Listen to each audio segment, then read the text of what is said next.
देखिए friends, paper आ चुका 2022 का यूपी बोर्ड एग्जाम का सामाजिक का। चलिए इसको सॉल्व आउट करते हैं फ्रेंड्स। देखिए क्वेश्चन क्या है, इसमें क्वेश्चन कैसे कैसे आए हैं। चलिए इसको सॉल्व आउट करते हैं इस पेपर को। पहला क्वेश्चन है, ऑब्जेक्टिव क्वेश्चन है, बहुविकल्प वाला। फ्रांसीसी क्रांति का प्रारंभ किस वर्ष हुआ? तो फ्रांसीसी क्रांति हुई थी 1789 में। ऑप्शन नंबर इसका दूसरा करेक्ट हो जाएगा। नेक्स्ट वाला क्वेश्चन है, जर्मन संस्कृति में वॉक्स जिस्ट का आशय क्या है? इसका मतलब क्या है? तो वॉक्स जिस्ट होता है, ये होती है वहाँ की संसद का नाम है, वहाँ की क्या है, ये संसद का नाम है। नेक्स्ट वाला क्वेश्चन देखते हैं। तीसरा क्वेश्चन देखिए, संसदीय प्रजातंत्र की स्थापना किस देश में सबसे पहले हुई थी? तो वो हुई थी ब्रिटेन में। आप इसका आंसर स्क्रीनशॉट पर देख सकते हैं प्रूफ के लिए। ऑप्शन नंबर इसका ये वाला हो जाएगा, ब्रिटेन। जो इसमें नहीं है तो आपका ये सबका नंबर मिल जाएगा पक्का, क्योंकि इसमें ऑप्शन इसमें गलत दे रखे हैं।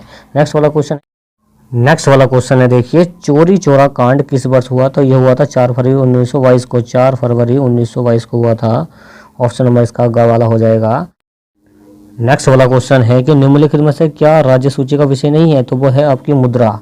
ओके, ये सारे राज्य सूची के विषय हैं, पुलिस, कृषि, सिंचाई सब हैं, बट मुद्रा नहीं है। प्रूफ के लिए आप स्क्रीनशॉट देख सकते हैं। नेक्स्ट वाला क्वेश्चन है कि भारतीय संघ में अवशिष्ट शक्तियाँ किसको प्राप्त होती हैं? अवशिष्ट जो होती है केंद्र सरकार को या संघ को। ओके, ऑप्शन नंबर इसका दूसरा हो जाएगा, संघ को होती हैं। नेक्स्ट वाला क्वेश्चन है फ्रेंड्स कि भारतीय संघ में अवशिष्ट शक्तियां किसको प्राप्त हुई हैं? संघ को, या मतलब केंद्र सरकार को। ऑप्शन नंबर इसका खा हो जाएगा। नेक्स्ट वाला क्वेश्चन है, अति लघु के क्वेश्चन है कि भारत छोड़ो आंदोलन को प्रारंभ करना पड़ा, इसका क्या प्रेरणा नारा क्या दिया? तो भारत छोड़ो आंदोलन किसने दिया? महात्मा गांधी ने दिया था। भारत छोड़ो आंदोलन भी उन्होंने चलाया, तो ये लिख दिया होगा आपने सिंपली। ओके, ब्रिटेन का राष्ट्रीय झंडे का नाम और राष्ट्रगान का नाम लिखिए। तो आप ये स्क्रीनशॉट इसका देख सकते हैं फ्रेंड्स, देखिए। नेक्स्ट वाला क्वेश्चन है, लोकतंत्र किन माध्यमों में उत्तरदायी होता है, जिम्मेदार होता है? वह सरकार क्या होती है? वह सरकार वही होती है जो जनता द्वारा चुनी जाती है, जनता के वोटों द्वारा चुनी जाती है, वही होती है वह सरकार। ओके, लिख देते हैं इस टाइप से। महात्मा गांधी ने राष्ट्रीय स्वाधीनता संग्राम में सत्याग्रह एवं अहिंसा का किस प्रकार प्रयोग किया था? तो महात्मा गांधी के सत्याग्रह आंदोलन के बारे में लिखना था। ये भी आसान क्वेश्चन था, ये भी हमने आपको कराया था फ्रेंड्स। आगे है, लोकतंत्र की सफलता के लिए आवश्यक 2 घटकों के नाम लिखिए। तो ये भी आसान क्वेश्चन है। नेक्स्ट वाला क्वेश्चन है कि भारतीय अर्थव्यवस्था पर वैश्विक आर्थिक महामंदी के किन्हीं 3 परिणामों का उल्लेख कीजिए। ये आपको करा दिया था इजीली तरीके से। नेक्स्ट वाला क्वेश्चन है, भारतीय संघवाद अर्धसंघीय ढांचा क्या है, मतलब है, इसकी पुष्टि किन्हीं 3 कारकों का उल्लेख करके कीजिए। ये आपको करना था संघवाद का क्वेश्चन। या ओके, नेक्स्ट वाला क्वेश्चन है दीर्घ वाले। देखिए लॉन्ग वाले क्वेश्चन क्या है? नेक्स्ट वाला क्वेश्चन है जो लॉन्ग क्वेश्चन है, यूरोप में राष्ट्रवाद के उदय में जर्मनी एवं इटली के एकीकरण का योगदान बताइए। तो जर्मनी का एकीकरण कैसा हुआ था और इटली का एकीकरण कैसा हुआ था, ये आपको लिखना था। ओके, या फिर इसके या में है वैश्विक आर्थिक महामंदी के किन्हीं 3 कारणों का उल्लेख कीजिए। ये कर देना था या ये कर देना, आपके दोनों याद थे। ओके, उम्मीद है आपने सब कर दिया होगा। नेक्स्ट वाला क्वेश्चन क्या है, भारतीय संविधान के संज्ञात्मक विशेषताओं का उल्लेख कीजिए। आपातकाल में यह किस प्रकार एकात्मक हो जाता है? तो भारतीय संविधान में संघात्मक विशेषताओं का उल्लेख करना है, जो संविधान के अकॉर्डिंग चीज़ें चलती हैं उनकी विशेषताओं का वर्णन करना है। भारत में स्थानीय शासन के किन्हीं 3 गुणों का समस्याओं का उल्लेख कीजिए। जो स्थानीय शासन होता है, स्थानीय निवास में कैसे लोग रहते हैं उसके बारे में, गुणों में या उनकी समस्याओं के बारे में लिखना लोगों की। ओके, नेक्स्ट वाला क्वेश्चन है आपका जो 14वां क्वेश्चन है, ये आपका गया मानचित्र वाला क्वेश्चन है। देखिए फ्रेंड्स, क्वेश्चन नंबर 14 है। 14 का पहला क्या है, वह स्थान जहां अंग्रेजों ने अपनी पहली राजधानी बनाई थी। तो पहली राजधानी बनाई थी कोलकाता। ओके, दूसरी बनाई थी दिल्ली, फिर तीसरी बनाई है नई दिल्ली। तो इस तरीके से राजधानी चेंज हुई हैं। पहले थी कोलकाता पहली राजधानी। नेक्स्ट वाला है, वह स्थान जहां 1929 में कांग्रेस अधिवेशन हुआ, यह हुआ था लाहौर अधिवेशन। ओके, 1929 में। नेक्स्ट वाला है, वह स्थान जहां जलियांवाला बाग हत्याकांड हुआ, तो ये अमृतसर हुआ था पंजाब में। ओके, वह स्थान जहां सूती श्रमिकों की सत्याग्रह हुआ, तो ये अहमदाबाद पहुंच गए थे ये गांधी जी और श्रमिकों को लेकर। इसका 5वां क्वेश्चन क्या है कि वह स्थान जहां किसान सत्याग्रह आंदोलन हुआ था। तो किसान सत्याग्रह आंदोलन हुआ था बिहार के चंपारण में, जो किया था गांधी जी ने। ओके, ये लिखना था आपको और दर्शाना था मानचित्र में। ये केवल दृष्टिबाधित परीक्षाओं के लिए होता है, जिनके नज़र कमज़ोर होती है ना, वो उनको ये इससे कौन सा से लिखने होते हैं। ओके, ये भी सब आप कर देंगे, काफ़ी ईजी क्वेश्चन है।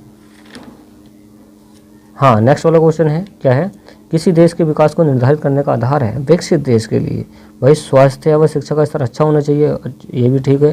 प्रति व्यक्ति आय भी टॉप की होनी चाहिए, ये भी अच्छा है। व्यक्तियों की साक्षरता ये भी अच्छी होनी चाहिए, तो ये सभी हो जाएंगे ना। तो इन सभी कामों की वजह से देश विकसित हो सकता है ना, ऐसा आइडिया लगा के इसको कर देते। आसान क्वेश्चन था।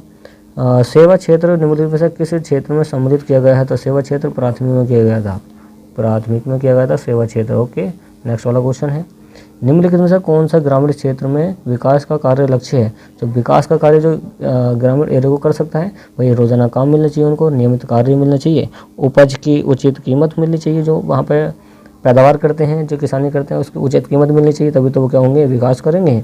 बेहतर मजदूरी मिलनी चाहिए लोगों को, तो इनमें से सभी हो जाएगा, आसान था। बांधों को डैश भी कहा जाता है, बांधों को बाढ़ नियंत्रण का उपाय भी कहा जाता है। देखिए जो बांध होते हैं ना, डैम, ये बाढ़ को रोकते हैं, तो ऑप्शन नंबर इसका तीसरा हो जाएगा। अगला है, दो राज्यों के बीच वस्तुओं का आदान प्रदान कहलाता है, दो राज्यों के बीच में, तो ये होता है राष्ट्रीय व्यापार। राष्ट्रीय व्यापार मतलब खुद के राष्ट्र, अपने देश का जो व्यापार होगा, एक राज्य से दूसरे राज्य के बीच में जो काम हो रहा है, ये व्यापार हो रहा है, वस्तुओं का आदान प्रदान हो रहा है, उसको बोलते हैं राष्ट्रीय व्यापार। ओके, आप इसका आंसर स्क्रीनशॉट पे भी देख सकते हैं। नेक्स्ट वाला क्वेश्चन क्या है, देखिए फ्रेंड्स, नेक्स्ट वाला है कि निम्नलिखित में से परिवहन का कौन सा साधन अति दुर्गम स्थानों के लिए अत्यंत आवश्यक है? अति दुर्गम का मतलब होता है, अति दुर्गम का मतलब है कि एक ऐसा एरिया जहाँ पर पहुँचना मुश्किल हो। ओके, तो ऐसे एरिया में पहुँचा जाता है वायुयान परिवहन के द्वारा, हेलीकॉप्टर के द्वारा, जहाँ पे पहुँचा ना जा सके तो वहाँ पर पहुँचा जाता है वायुयान के द्वारा, तो ये ऑप्शन लगा देते। नेक्स्ट वाला क्वेश्चन है, अति लघु के हैं, शिशु मृत्यु दर का अर्थ बताइए, मतलब शिशु मृत्यु दर क्या है, इसका रेट क्या बढ़ रहा है, ज़्यादा हो रही है।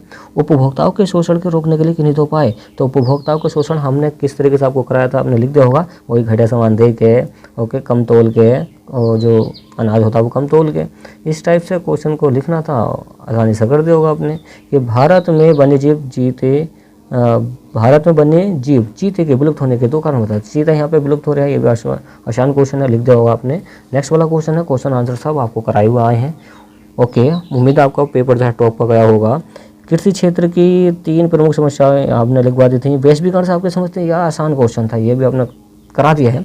25वां क्वेश्चन भी आपको इजीली तरीके से बताया था कि ऊर्जा के परंपरागत और गैर परंपरागत स्रोतों में अंतर लिखिए। तो परंपरागत स्रोत वो होते हैं जो कभी खत्म नहीं होते हैं। देखिए, ऊर्जा के परंपरागत और गैर परंपरागत का मतलब क्या होता है, ऊर्जा के परंपरागत स्रोत वह कहलाते हैं जो एकदम से खत्म हो जाते हैं। ओके, एकदम से ही खत्म हो जाते हैं, परंपरागत स्रोत हैं, और गैर परंपरागत स्रोत हैं जो कभी खत्म नहीं होते हैं, जैसे सौर ऊर्जा, भूतापी ऊर्जा, पवन ऊर्जा, इस टाइप से ये क्वेश्चन था। अंतर करने थे परंपरागत और गैर परंपरागत स्रोतों में, ये खत्म हो जाते हैं, ये कभी खत्म नहीं होते हैं।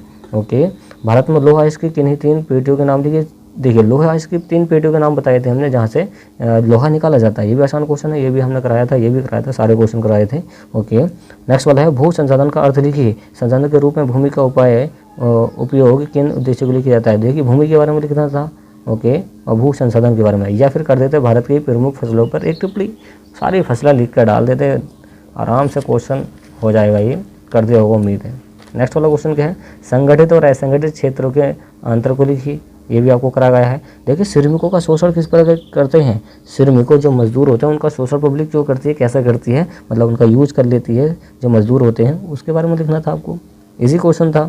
नेक्स्ट वाले इसमें यह मत रखा, आर्थिक गिराव के क्षेत्रों के नाम बताओ, पिछले कुछ वर्षों में भारत में तैरते क्षेत्र के बढ़ते हुए महत्व के कारण समझाइए, ये आपने उम्मीद है। देखिए, यह में रखा है, अगर आपने ये कर दिया हो तो कोई बात नहीं, इसको छोड़ दिया होगा। ओके, देखिए क्वेश्चन नंबर 28 का है, क्वेश्चन नंबर 28 है फिर से मानचित्र का, हिमालयन यव पाए जाने वाले किसी एक प्रदेश का नाम बताना, किसी राज्य का, तो हिमालय में हिमाचल प्रदेश है ना, लिख देते उसको, बना देते। नेक्स्ट वाला जो हमने सबको कराए हैं, कॉफ़ी की खेती करने वाले किसी एक राज्य का नाम, कॉफ़ी की खेती करने वाले किसी राज्य, कर्नाटक में सबसे ज़्यादा होती है, सबसे ज़्यादा टर्नओवर किसका रहता है, कर्नाटक रहता है कॉफ़ी में। नेक्स्ट वाला है, ओके, भारत के सबसे पुराने तेल उत्पादक राज्य का नाम बताओ, तो तेल उत्पादक ये है असम डिगबोई रहेगा, असम में है, मुंबई में है, तो सबसे पुराना असम का बहुत पुराना है, असम डिगबोई हो जाएगा। ओके, भारत के किसी परमाणु ऊर्जा केंद्र का नाम, तो भारत के किसी भी परमाणु ऊर्जा केंद्र का नाम यूपी में कर देते, नरोरा। ओके, बहुत सारे कराए थे आपको, ये मैंने 3-4 राज्यों को कराए थे, आपने किसी एक का कर दिया होगा उम्मीद है। मुंबई नगर कहाँ पे चिन्हित है, तो मुंबई महाराष्ट्र में है, कर दिया होगा, इजीली क्वेश्चन है।